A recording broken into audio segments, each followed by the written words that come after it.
नमस्ते विद्यार्थी मित्रांनो, आज आपण इंग्लिश विषयातला टाइप्स ऑफ सेंटेन्स अतिशय सोपा घटक शिकणार आहोत.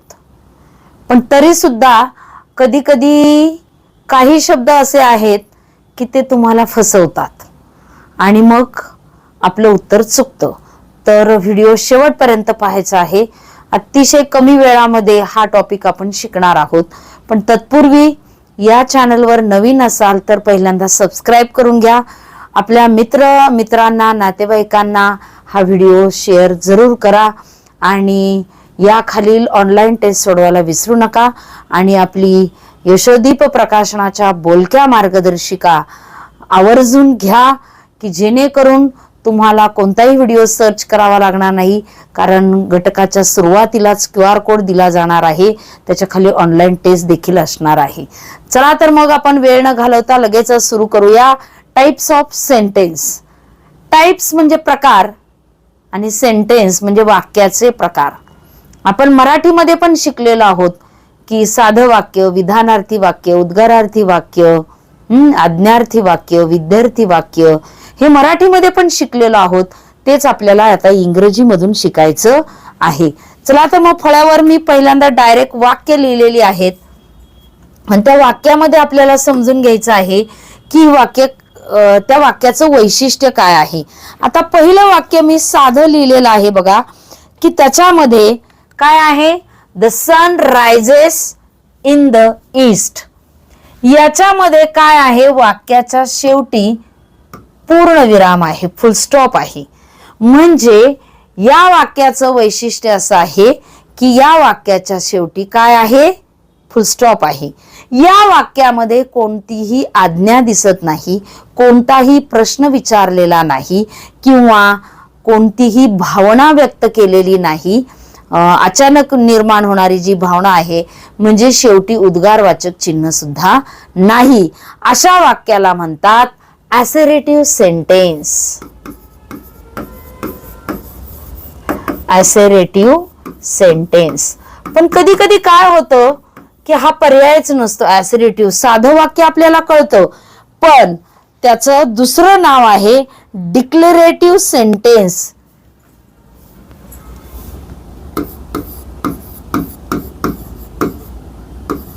Declarative sentence.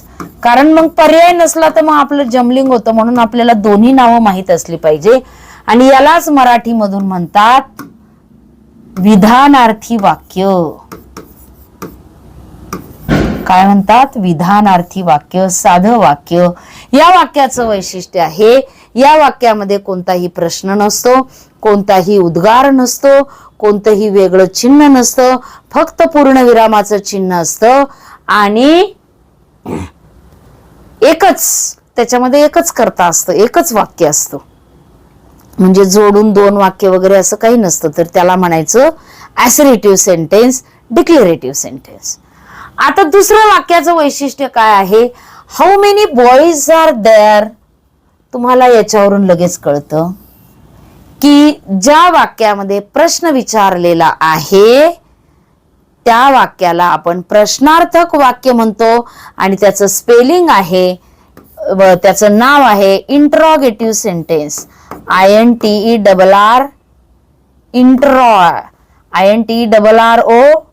इंट्रॉगेटिव्ह.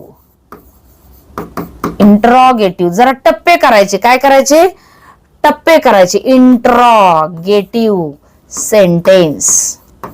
या वाक्याचं वैशिष्ट्य काय आहे की या वाक्यामध्ये प्रश्न विचारलेला असतो, शेवटी काय असतं, प्रश्नचिन्ह असतं. आणि मग आपल्याला बरेच जण सांगतात की WH ने सुरू होणारे जे सगळे वाक्य असतात ते सगळे काय असतात, इंट्रॉगेटिव्ह सेंटेन्स असतात. म्हणजे why are you going now, why are you late, where do you live. म्हणजे WH व्हॉट काय असतं, what, where, when, whom.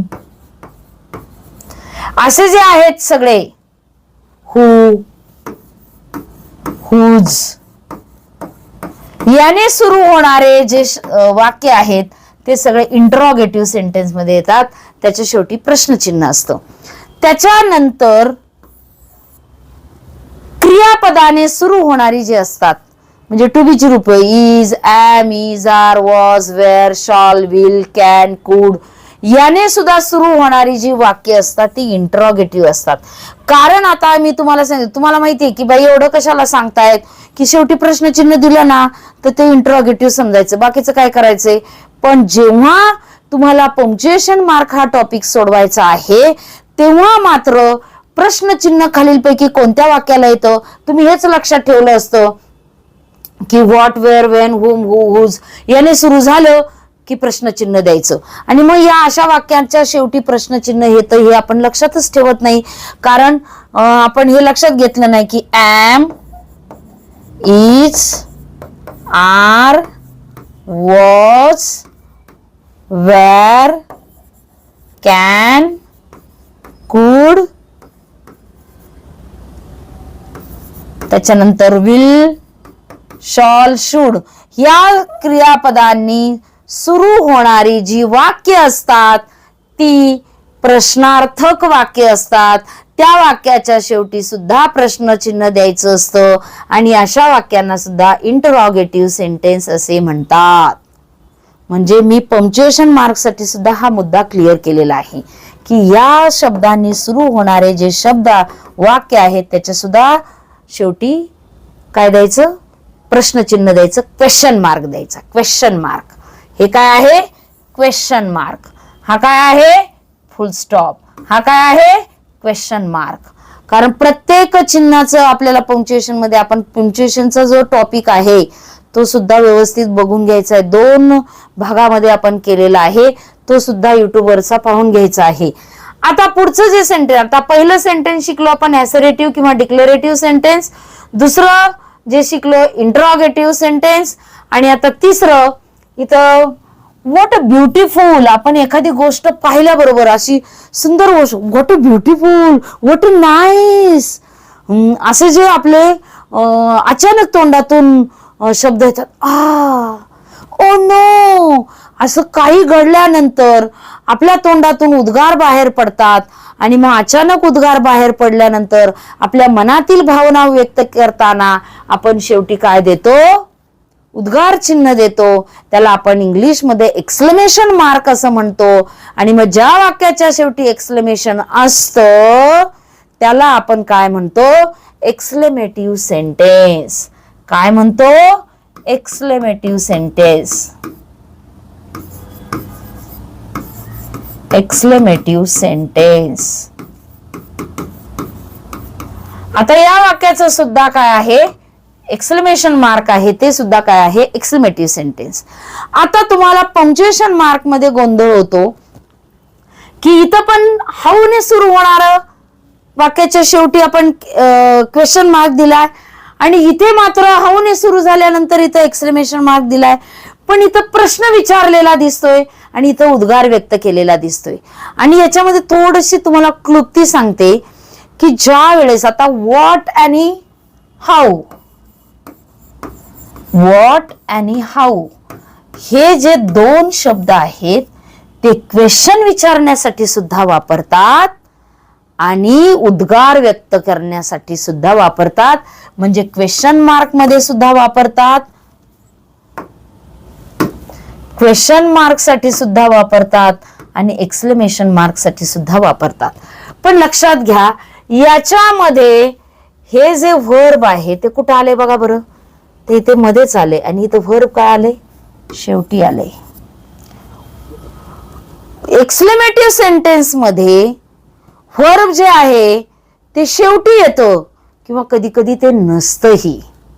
How beautiful, what a nice अशी सुद्धा असतं. म्हणजे त्याच्यात व्हर्ब नसतं आणि असलं तर ते शेवटी येतं. आणि म्हणून तिथे जर व्हर्ब हे शेवटी आलं तर तिथे एक्सक्लेमेशन मार्क येतं. कारण आपल्याला कधी कधी कळतच नाही की एक्सक्लेमेशन द्यायचे की प्रश्न विचारलेला आहे. तर मग शेवटी एक्सक्लेमेशनचं चिन्ह असेल तर ते एक्सक्लेमेटिव्ह सेंटेन्स हा टाइप्स ऑफ सेंटेन्स मधला अतिशय सोपा प्रकार आहे. फक्त पंक्च्युएशन कुठे द्यायचं त्याच्यासाठी मी हे सांगितलंय की व्हॉट आणि हाऊ हे 2 शब्द असे आहेत की ते एक्सक्लेमेशन साठी सुद्धा वापरतात आणि प्रश्न विचारण्यासाठी सुद्धा वापरले जातात. फक्त तिथं कधी ते एक्सक्लेमेशन द्यायचं आणि कधी क्वेश्चन मार्क द्यायचं, याच्यासाठी मी तुम्हाला युक्ती सांगितलेली आहे. आता या वाक्यामध्ये काय आहे बघा बरं.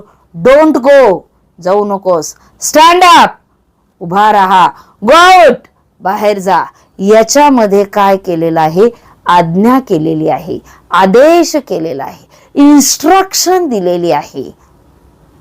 मग ज्या वाक्यामध्ये इन्स्ट्रक्शन आहे, आदेश आहे, आज्ञा आहे, सूचना आहे आणि त्याला म्हणायचं इम्परेटिव्ह सेंटेन्स. त्याला काय म्हणायचं, इम्परेटिव्ह सेंटेन्स. Imperative sentence. या वाक्याचं वैशिष्ट्य काय आहे, सुरुवातीला वर्ब असतं. सुरुवातीला काय असतं, वर्ब असतं आणि त्याच्यामध्ये आज्ञा असते. त्याच्यामध्ये काय असते, आज्ञा असते. आणि इथं पूर्ण वाक्य होतं, तिथं फुलस्टॉप पण दिला जातो. म्हणजे हे वाक्य ओळखण्यासाठी सुरुवातीला वर्ब पाहिजे, त्याच्यात आज्ञा दिसली पाहिजे, आदेश. तुम्ही म्हणाल की आता सुरुवातीला वर्ब आहे की बाई, मग द्या की हे वाक्य इम्परेटिव्हचं नाही का, इथं वर्ब आहे पण इथं प्रश्न विचारलेला आहे, प्रश्नचिन्ह आहे, त्याच्यामध्ये आदेश नाही केलेला, आज्ञा केलेली नाही, सूचना केलेली नाही आणि म्हणून हे वाक्य इंट्रॉगेटिव्ह मध्ये जातं आणि हे वाक्य इम्परेटिव्ह मध्ये जातं. त्यामुळे इंट्रॉगेटिव्ह प्रश्नचिन्ह, इम्परेटिव्ह आज्ञा आदेश प्रश्नचिन्ह नसतं. ही सगळी सूचना ज्या ट्रिक्स आहेत त्या व्यवस्थित लक्षात ठेवायच्या आहे आणि याच्या खाली लगेचच ऑनलाईन टेस्ट दिली जाणार आहे, ती सोडवायची आहे. म्हणजे आपल्याला घटक समजलाय की नाही ते लगेच लक्षात येणार आहे. क्रमच ठेवायचा अभ्यास करताना. काय करायचं, पहिल्यांदा व्हिडिओ बघायचा.